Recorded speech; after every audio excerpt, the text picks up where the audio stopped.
Hello, Young Turks. This is Nomi Kans with TYT Politics and the Young Turks. So there's a lot happening right now in the world ever since Donald Trump was inaugurated. You have, I believe, a crisis of the Constitution. So I'm not sure if a lot of you saw this, but there was a video that went out yesterday that we edited of my time at a protest, a No DAPL protest in New York City at Central Park in response to Donald Trump's memoranda that called for the continuation of construction of pipelines. So while I was out there for several hours in the pouring rain and the hail, they were barricading and pushing off and shoving reporters right in front of Trump Tower, not letting us out of the barricades. And we had an altercation. They actually shoved me at one point and told me I wasn't a reporter, I was a protester. But before that happened, there were 7 journalists that were arrested in Washington, D.C. during the inauguration covering another set of protests. You have people who have not legitimate news media. And I mean, when I say legitimate, I mean like organizations, like things that are registered, not like Bob's Nazi News Blog, is one of the guys I spoke to said. They were banned from having White House press passes, from covering the president. At the same time, there's a little bit of protocol in the White House press corps. So when there's a daily briefing, it's been tradition for over 40 years that they call on the Associated Press first. And I know a lot of people have mixed opinions about the Associated Press and cable news and corporate news. I hear you on that, and I completely agree with you. But let's separate that for a second. The way that Donald Trump is treating the press is unprecedented. And what I want to say here is this is a constitutional crisis, all right? Steve Bannon, who built the alt-right, has encouraged the White House to call on the Christian Coalition, that's not a news organization, that's a political action committee. They're first to ask questions in the White House press briefing room. Like the 4th and the 5th is Associated Press. You have alt-right news organizations asking questions in the White House press room, okay? So journalists are getting arrested.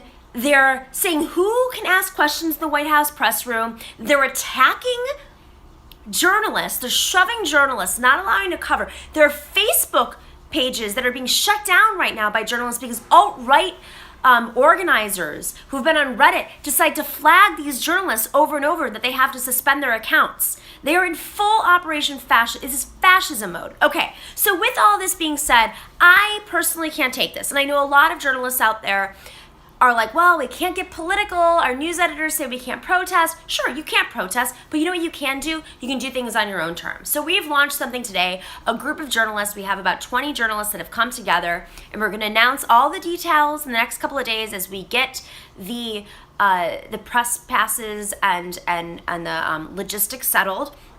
We are launching an alternate press conference, a White House press conference on the terms of the journalists, where we can ask whatever questions we want. And if Donald Trump wants to show up or Sean Spicer wants to show up, sure, show up. But it's our press conference. It's not their press conference. Meaning we ask the questions and that's the news. We talk about the news of the day. We don't do this bullshit fascism, alt-right propaganda that they're trying to do. Because when they go after free press, it's not that they go after journalists. They go after you, the citizens, your ability to understand what's happening in government. We are the ones who are supposed to be asking questions of our politicians and our government so that you know what's happening, so that you can hold the government accountable. That's why it's the First Amendment, not the 15th Amendment, not the 20th Amendment. It is the First Amendment. It is something that our founders, as flawed as they were, they understood that there needed to be another group that was non-biased, not engaged in the government process. And of course, we've had moments of crisis in the past, but we have never had in the first 2, 3, 4, 5, 6, 7 days of a presidency such an in-your-face crackdown on the press, on the First Amendment. And it's not just the press. It's, of course, the right to organize. Of course, It's the right to organize. You guys, you all know that TYT, we would be nothing if we weren't able to do what we're doing. And he'll find different ways to crack down on us because he knows that the largest generation in history is not consuming news through CNN and MSNBC and the Associated. They're on TYT. They're organizing online. They're sharing their stories, their live streams.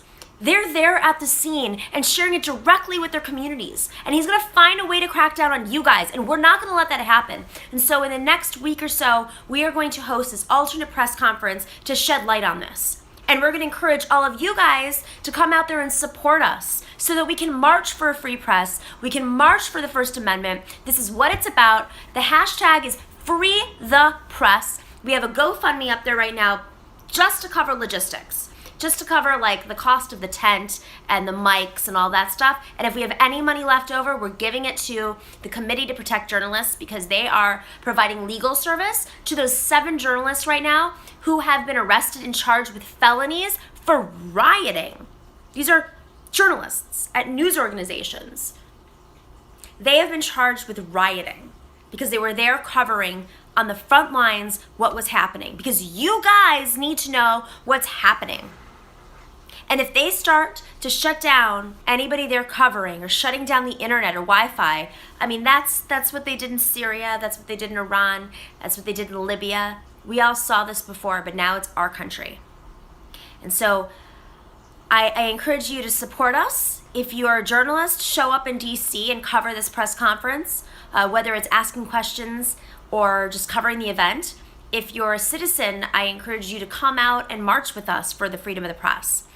If you can share our GoFundMe, please, please, please do, because the sooner we can do this, the sooner we can make a statement, and essentially it's a way to troll Donald Trump. Like, let's just be real.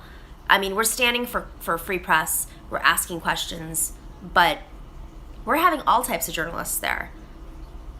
I mean, he wants to do things on his terms, and we have to remember that this country is ours.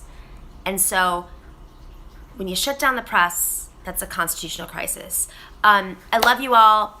You can find me on Twitter at NomiKikonst, NomiKikonst. We'll be posting more information as we go, but we appreciate all of your support. Hashtag Free the Press. There's a GoFundMe at Freedom of the Press, and you can find it on Twitter right now. All right, thank you all.